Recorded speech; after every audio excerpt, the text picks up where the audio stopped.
স্বাগত দীপ্ত বাণিজ্য সংবাদের সাথে আছে আমি ইশরাত সুমা।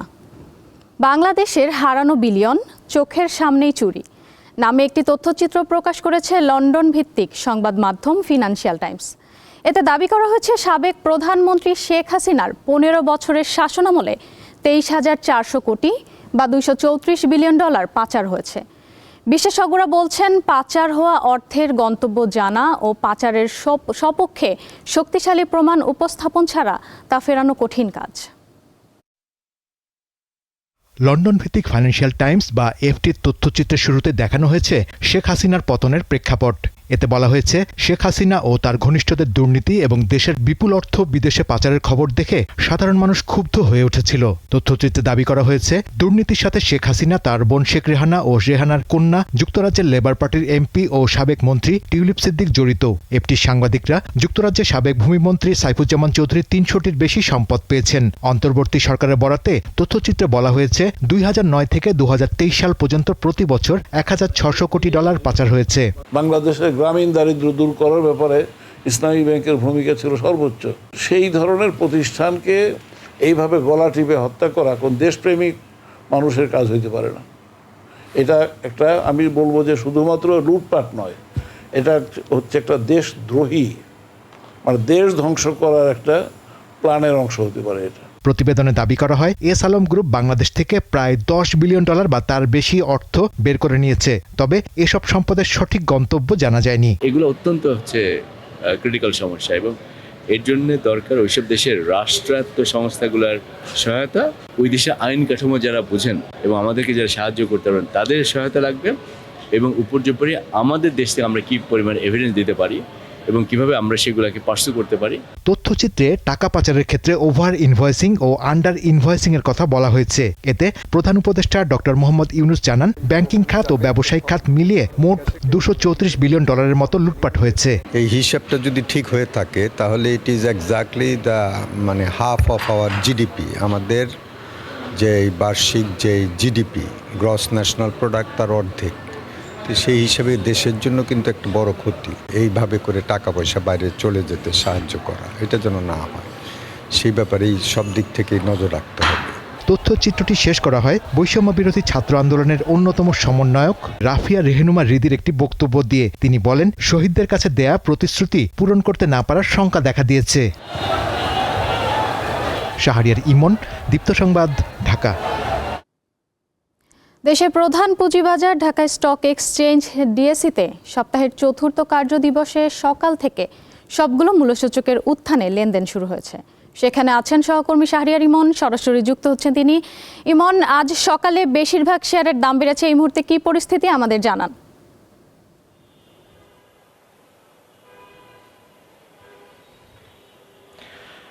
ইশরাত সুমা, আপনাকে ধন্যবাদ।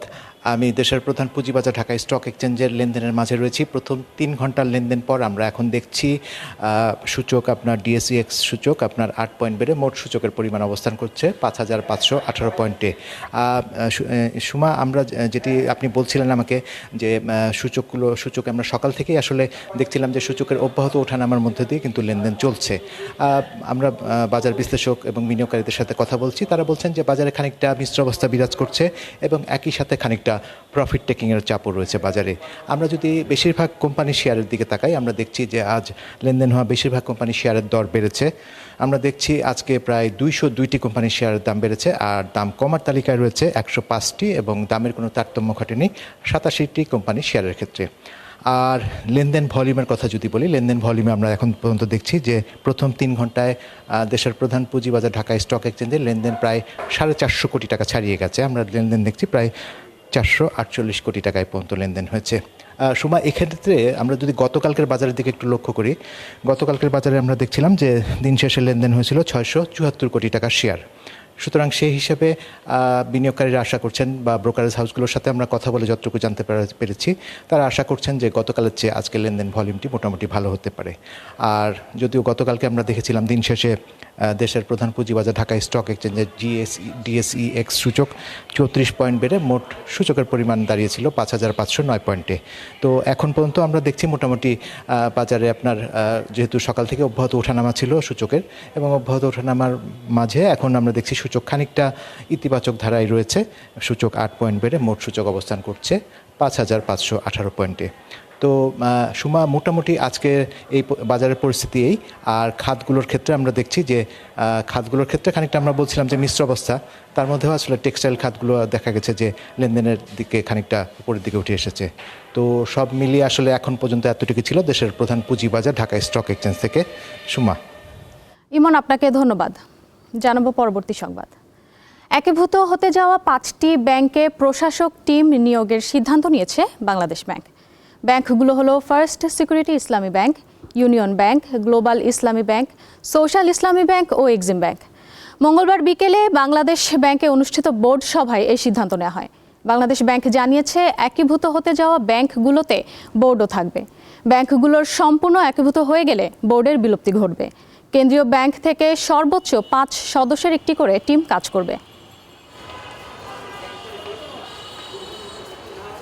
শারদীয় দুর্গোৎসব উপলক্ষে প্রথম চালানে 37.46 টন ইলিশ ভারতে রপ্তানি হয়েছে।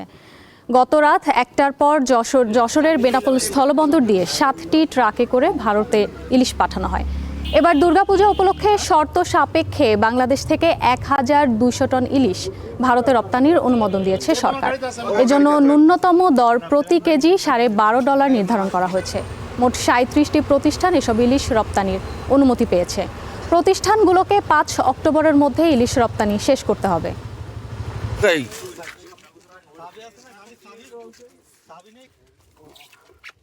6টি প্রতিষ্ঠান 37.46 মেট্রিক টন ইলিশ মাছ রপ্তানির জন্য আমাদের কাছে আবেদন করে এবং আমরা স্বাস্থ্য সনদ পরীক্ষা শেষে তাদেরকে ইলিশ মাছ রপ্তানির জন্য অনুমতি প্রদান করি।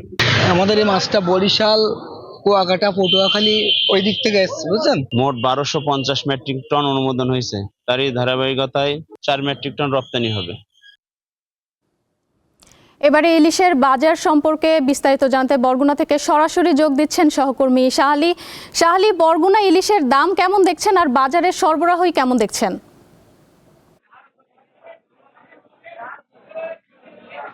সময় আসলে আপনাকে ধন্যবাদ। বরগুনার জেলার মধ্যে সবচেয়ে যে বড় যে মাছ বাজারটি, সেই মাছ বাজারে রয়েছে এবং সেখানে কিন্তু ইলিশ শূন্য দেখা গেছে। 1 কেজির উপর যে ইলিশটি, সেই ইলিশটি কিন্তু 2500 থেকে 2700 টাকা বিক্রি হচ্ছে এবং এখানে যে 1 কেজির নিচে যেটা 900 গ্রাম ইলিশ, সেটাও কিন্তু 2200 টাকা করে বিক্রি হচ্ছে। এবং সামনে জানেন যে সবচেয়ে হিন্দু ধর্মাবলম্বীদের সবচেয়ে উৎসব, বড় উৎসব দুর্গাপূজা, সেই পুজো উপলক্ষে কিন্তু তারা অনেকেই বলেছেন যে আসলে ইলিশ তারা ছুঁয়ে দেখেছে কিন্তু খেয়ে দেখেননি বা খেতে পারবেন না বলে তারা জানিয়েছেন। মানে পুরো শহরে কিন্তু ইলিশ শূন্য। এই যেখানে ইলিশ উৎপাদন একটি জায়গা, যেখানে আমরা দেখি পায়রা, বিষকেলি, বলেশ্বর নদী, যে নদীর মাছ এই বাজারে বিক্রি হয়, সেই মাছই কিন্তু এই বছর কিন্তু আসলে তারা জেলেরা পাচ্ছেন না। এবং এই যারা বিক্রেতা আছেন তারা বলছেন যে প্রতি বছর যেভাবে ইলিশ উৎপাদন হয়, এই বছর কিন্তু সেরকম ইলিশ তারা পাচ্ছেন না। এর কারণে মূলত ইলিশের বাজারের দাম কিন্তু চওড়া এবং যা পাচ্ছেন তা কিন্তু আসলে ছোট মাছ, যেটাকে ঝাটকা বলা হয়, তারও কেজি প্রায় 700 থেকে 800 টাকা। এটা কিন্তু আসলে ইলিশ বাজার। অনেকে এবার ইলিশ না কেনে কিন্তু তারা ঝুঁকে পড়ছেন পাঙ্গাসের উপর। সেই পাঙ্গাস মাছের কেজিও কিন্তু আমরা দেখছি যে 200 টাকা, 220 টাকা এরকম করে বিক্রি হচ্ছে, যেটা চাষের পাঙ্গাস। এছাড়া আমরা আসলে সবজি বাজার করেছি, সবজি বাজারের কিছুটা সবজির দাম কম রয়েছে, সেটা দেখেছি। সেখানে কাঁচামরিচ দেখা গেছে 200 টাকা এবং সেখানে পটল দেখা গেছে 60 টাকা। এছাড়া এখানে যে করলা, সেটাও কিন্তু বিক্রি হচ্ছে 80 টাকা করে। এই সকলও কিন্তু কিছুটা হলো সবজি বাজার কমছে। এছাড়া যে আমরা ডিমের বাজারে গেছি, সেখানেও দেখেছি যে দেশি ডিম যেটা, সেটা হচ্ছে যে হাঁসের ডিম 70 টাকা, মুরগির দেশি মুরগির ডিম 70 টাকা এবং যেগুলো সোনালী ডিম, সেটা বিক্রি হচ্ছেন আপনার 45 টাকা করে বিক্রি করছেন, সেটা কিন্তু আমরা দেখছি।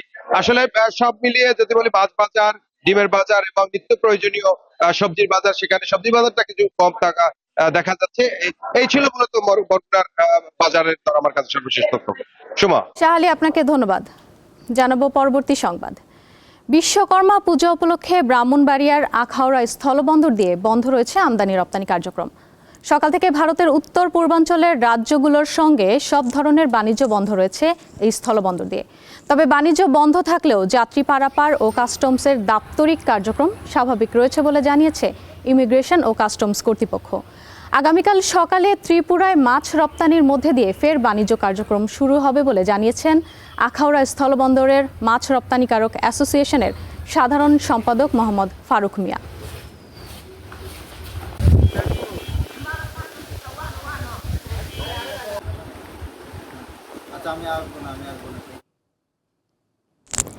পাহাড়িদের ঘরে চলছে নবান্ন উৎসবের প্রস্তুতি।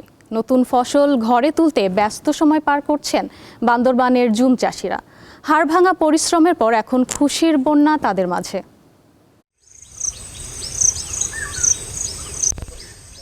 সবুজ পাহাড়ে সোনালী আভা ছড়াচ্ছে পাকা ধানের গন্ধ।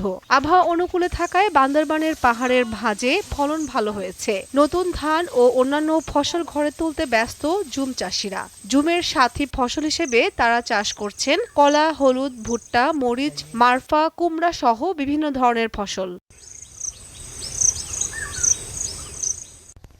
ধান শুকিয়ে জুম ঘর থেকে মূল ঘরে স্থানান্তরের পরে শুরু হয় নবান্ন উৎসবের আমেজ। এই যে সারা বছর কষ্ট করছি, এই কষ্টগুলো ভুলে গিয়ে বারবাসী সবাইকে নিয়ে আমরা নবান্ন উৎসব অনুষ্ঠান করি। ফেব্রুয়ারি মার্চ এই 2 মাস জঙ্গল কেটে শুকানো হয়, পরে তা আগুনে পুড়িয়ে এপ্রিল মে মাসে ধান বপন করা হয়। আগস্টের শেষ থেকে অক্টোবর পর্যন্ত চলে জুম কাটার ব্যস্ততা। একটু ধান পাকছে, এই কারণে ধান অনেক পাইছে, কিন্তু একটু ভালো লাগছে। জুমকে অল্প কিছু কলা লাগাই, তো তারপরে ওই গৈসা লাগাই, তারপরে ওই হলু লাগাই। আমরা এখন ধান কাটতেছে আর এখন আমাদের দামও অনেক ভালো, আমরা অনেক খুশি। এবার জুমের ফলন ভালো হয়েছে, পাশাপাশি সাথী ফসলেও লাভবান হবেন কৃষকরা, এমনটাই জানান কৃষি বিভাগের এই কর্মকর্তা। আশা করতেছি আমাদের ফলন বাড়বে। অবশ্যই সার হিসেবে মারফা, মিষ্টি কুমড়া, তিল, ভুট্টা সহ অন্যান্য চাষ করার মাধ্যমে তাদের জীবিকার একটা ভালো একটা সোর্স পাচ্ছেন এবং তারা স্বাবলম্বী হচ্ছে। এবছর ৭,৩০০ হেক্টর পাহাড়ি জমিতে ধানের আবাদ হয়েছে। উৎপাদনের লক্ষ্যমাত্রা ধরা হয়েছে ১০,৩৬৬ মেট্রিক টন ধান। দীপ্ত, বার্তা কক্ষ। এই ছিল আজকে দীপ্ত বাণিজ্য সংবাদের।